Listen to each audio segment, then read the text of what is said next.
berperan besar dalam mendirikan Kerajaan Banten. Sebuah wilayah di ujung Pulau Jawa, tepatnya di Provinsi Banten, sekitar tahun 1526, berdirilah sebuah kerajaan Islam. Sultan pertama dari Kerajaan Banten adalah Syarif Hidayatullah. Sampai generasi kelima, Kerajaan Banten berjalan dengan lancar dan terus berkembang. Kesedihan pun tidak dapat dihindarkan ketika Sultan kelima telah tiada. Namun, setelah kesedihan atas kehilangan seorang pemimpin, hadirlah tokoh baru yang dijadikan panutan bagi penduduk Kerajaan Banten, ialah Sultan Ageng Tirtayasa. Puncak kejayaan pun bisa dicapai, tetapi siapa yang bisa menyangka bahwa kejayaan itu akan hilang? Awal kisah saat acara penyerahan kekuasaan dari Sultan kelima kepada Sultan Ageng Tirtayasa langsung pada sore hari. Penobatan pengangkatan Sultan Ageng Tirtayasa berlangsung meriah namun hikmat. Assalamualaikum warahmatullahi wabarakatuh.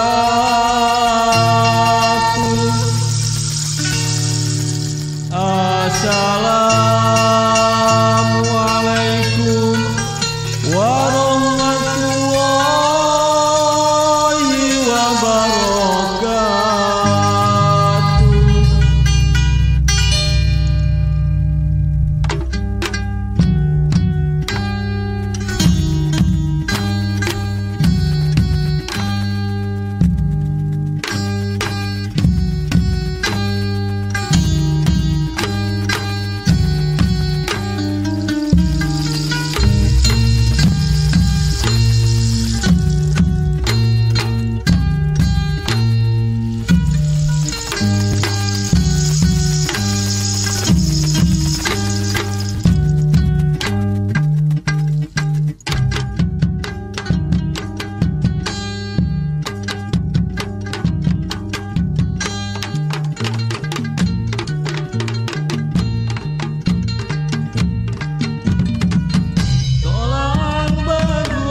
Aku serahkan jabatan ini kepada engkau. Semoga engkau dapat menjalankan tugas sebagaimana mestinya. Tindakan Sultan adalah perbuatan yang akan ditiru oleh orang banyak. Maka berlakulah bijaksana dan adil. Aku percaya padamu, Pangeran Adipati. Terima kasih. Insya Allah aku dapat melakukannya dengan baik dan benar. Aku juga masih membutuhkan bimbingan dari para tetua dan juga sesepuh. Mohon bantuannya. Selamat Ayahanda, engkau sudah menjadi raja bagi kerajaan Banten ini. Aku sebagai anakmu akan selalu mendukungmu. Terima kasih, aku senang kau datang di hari bersejarah ini.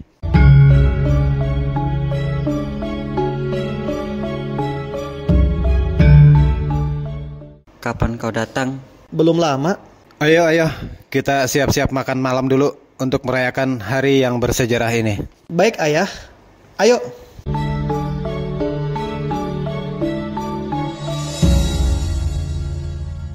Sudah berbulan-bulan sejak hari penobatan itu, Sultan Ageng melakukan tugas-tugasnya, seperti membuat irigasi, memperhatikan kesejahteraan rakyat, menemukan solusi untuk mengatasi permasalahan sosial, dan tugas lainnya dengan baik. Kerajaan Banten pun berkembang pesat karena kelihayan Sultan Ageng dalam mengelola kerajaan. Dan oleh sebab itu, Belanda mulai datang dan memata-matai keluarga Sultan dan lingkungan kerajaannya. Wilma, benar sekali apa yang dikatakan oleh Jenderal. Banten is a strategis. Tanahnya sangat subur dan akan menguntungkan kita, serta bisa menguasainya. But Kita tidak mungkin langsung menyerang kerajaan Sultan. Value information saja. Kerajaan Banten memiliki raja yang bijaksana dalam mengambil keputusan dan angkatan perang yang sangat kuat. Kita akan memata-matai keluarga Sultan, and then kita harus bisa menghancurkannya. Kamu masih tidak yakin dengan kemampuanku? Oke, darling. I believe in you. Wilma, aku punya ide bagus untuk memulai penyerangan. Bagaimana kalau kita memulai dengan cara halus terlebih dahulu? Seperti bernegosiasi, kita mengiming-imingi si Sultan tua itu dengan keuntungan yang berlimpah. Pasti mereka tergiur. Kau kira Sultan yang kita hadapi ini seseorang yang bisa diperalat dengan mudah? No, it's so hard. Tenang saja, saat ini kan daerah selatan sedang kekurangan pangan. Kita bisa melakukan kerjasama dengan tujuan memenuhi kebutuhan pangan mereka. You are right. Kita lakukan sekarang juga. Setelah itu, Wisep dan istrinya bergegas pergi ke istana Surosoan. Tak lama di perjalanan, tibalah mereka di istana Surosoan dan menemui Sultan. Usir mereka.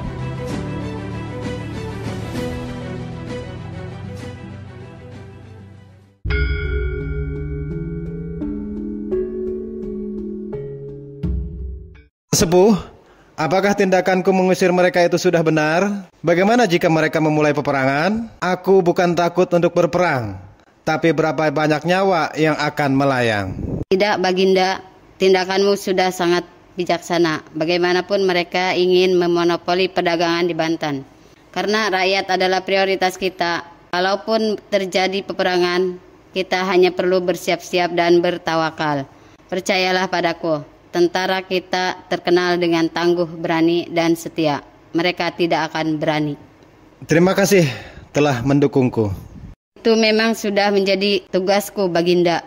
Masalah tak dapat terhindarkan begitu saja. Beberapa minggu kemudian, setelah negosiasi antara VOC dengan Sultan, perwakilan nelayan datang ke istana untuk melaporkan apa yang telah mereka alami.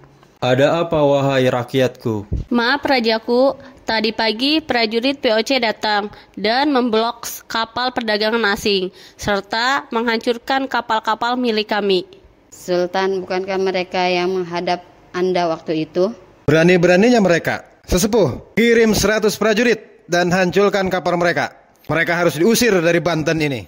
Baik, Sultan. Pengusiran Belanda dilakukan oleh tentara-tentara yang Sultan Ageng kirimkan di dermaga-dermaga kerajaan Banten dan berhasil mengusir kapal-kapal dengan VOC. Beberapa tahun kemudian, di ruang kerjanya, Sultan Ageng tampak sedang memikirkan sesuatu. Prajurit! Ada apa, Sultan?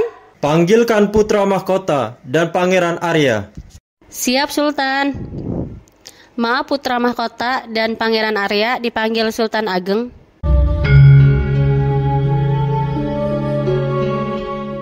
Duduklah. Kalian sudah cukup dewasa. Aku ingin kalian membantuku untuk menjalankan pemerintahan dan juga tugas-tugas. Kau, Sultan Haji, selaku putra mahkota, maka aku akan memberikanmu tugas untuk menjaga kesejahteraan rakyat Banten. Tapi ayah, Ayah yakin kamu pasti bisa. baiklah. Akhirnya, Terima kasih ayah, aku akan melakukannya dengan sebaik mungkin. Dan kau, Arya Purbaya, aku ingin kau menjaga kedamaian rakyat Banten serta mengambil alih keamanan di kerajaan Banten ini. baiklah ayah, aku akan melakukan tugas dengan baik.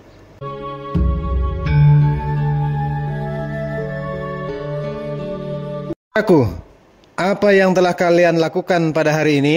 Aku telah membagikan sembako kepada rakyat yang tidak mampu ayah.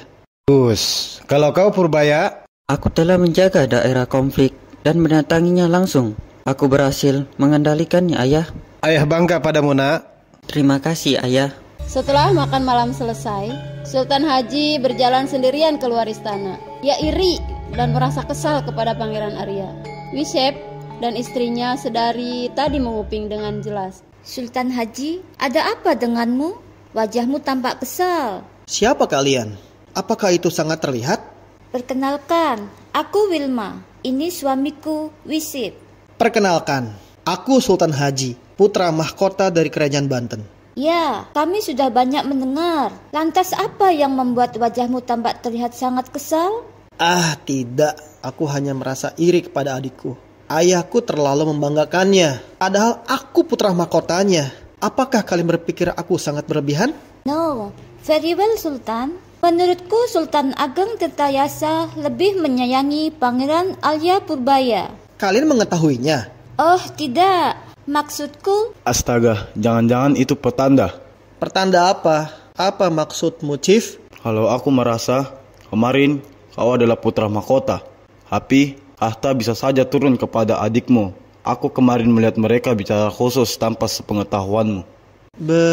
Benarkah? Benar sekali. Kemarin aku melihat ayah dan adikmu bicara sangat serius. Tidak mungkin. Aku mengenal ayah dan adikku. Mungkin apa yang aku lakukan tidak sebanding dengan adikku. Sepertinya jika aku menjadi lebih baik, ayah akan memujiku juga. Tentang pembicaraan itu, entahlah. Karena mendengar cerita dari orang Belanda itu, putra mahkota langsung kembali ke dalam istana. Dengan suasana hati yang masih buruk, rupanya pengawal kerajaan itu melihat semua dan melaporkan semua kepada Sultan Ageng. Ia pun memerintahkan pada pengawalnya untuk memanggil Sultan Haji. Duduklah. Ada apa ayah memanggilku malam-malam seperti ini? Ayah kecewa denganmu. Mengapa kau dengan semudah itu iri dengan adikmu sendiri? Dan mengapa kau bisa mempercayai kedua orang Belanda itu? Apa-apaan kamu ini? Seharusnya sebagai putra mahkota, kau harus lebih bijak daripada adikmu sendiri. Ya, kalau ingin dipuji, bekerja keraslah wahai anakku. Awalnya aku tidak percaya pada mereka. Tapi setelah mendengar perkataan ayah barusan, aku menyadari memang ayah berpihak pada Arya Purbaya. Silakan saja bela anak kesayanganmu itu. Aku akan buktikan. Aku lebih baik daripada Arya Purbaya. Sultan Haji pun menemui Wicep dan Wilma. Ia dihasut agar menyerang kerajaan milik ayahnya sendiri. Kak, dari mana saja? Akhirnya kau datang kembali. Kami semua mencarimu. Jangan panggil aku kakak lagi. Memangnya aku tidak tahu di belakangku kamu seperti apa? Tunggu kak, aku bisa jelaskan. Aku mohon. Kau bilang kau putra mahkota, tapi hal kecil pun kau tidak mengerti. Tidak ada niatan sedikit pun untuk merebut posisimu di kerajaan. Aku sudah tidak percaya. Aku akan buktikan bisa lebih dari seorang putra mahkota. Lihat saja nanti.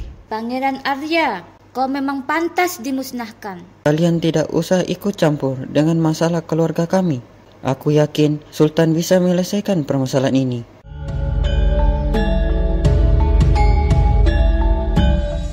Ada apa kalian mencariku? Pergi sana. Memangnya dengan kalian berhasil menghasut putraku Sultan Haji, kalian sudah bisa menduduki kesultanan ini? Kekuasaan tertinggi masih ada di tanganku. Ayah, larilah. Tapi, baiklah, demi rakyatku. Apa-apaan Sultan melakukan itu? Ikan, seorang putra mahkota bukan seperti ini cara membuktikannya. Ayah, minggirlah.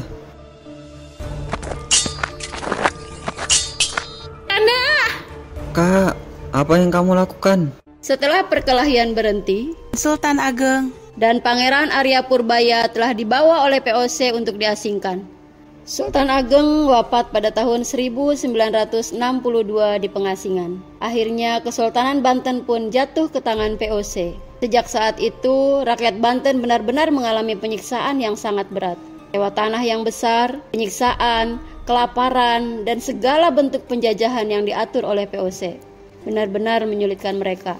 Padahal hanya berawal dari kesalahpahaman dan rasa dengki, tetapi bisa berakibat fatal terhadap orang lain. Amanat yang dapat kita ambil dari cerita ini adalah bahwa kita tidak boleh terlalu percaya kepada orang yang baru saja kita kenal, agar tidak ada fitnah dan kesalahpahaman seperti sang putra Gusti alami. Kita juga harus menghormati serta menyayangi keluarga kita. Cinta orang tua kepada anaknya adalah cinta yang tak bersyarat dan tulus. Maka celakalah Sultan Haji yang durhaka menyerang orang tua serta adiknya hanya karena kekuasaan.